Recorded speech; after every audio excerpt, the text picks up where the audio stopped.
যদি সাধু বৈষ্ণবের চরণ ধরি অঙ্গে মাথা থাকে মা, ওই ঘাট পার হতে আর সময় লাগবে না। তাই সবাই মিলে একবার এই বছরের বিরুদ্ধে বলে হবে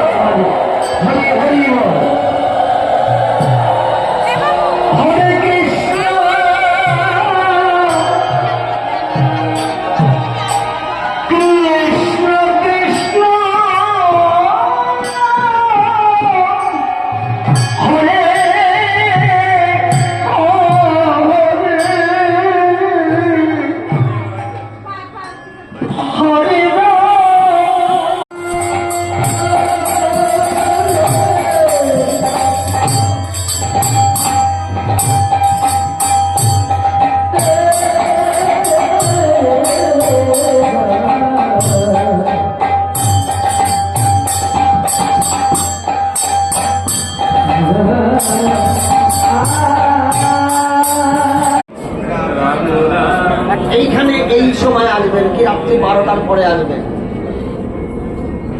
নাম তো সকালবেলায় বিশ্রামে চলে যাবে, রাত্রি 12টা 1টার সময় এখানে আসবেন। এসে কানটা একটু ভালো করে পেতে এখানে বসবেন, নিরিবিলি বসবেন, দেখবেন আপনি নাম শ্রবণ করতে পারবেন। একদম সত্য কথা, এটা একমাত্র হরিনামে সম্ভব। কারণ যে হরিনামকে বেচ করে আমাদের দেশের ধন বাইরে প্রচার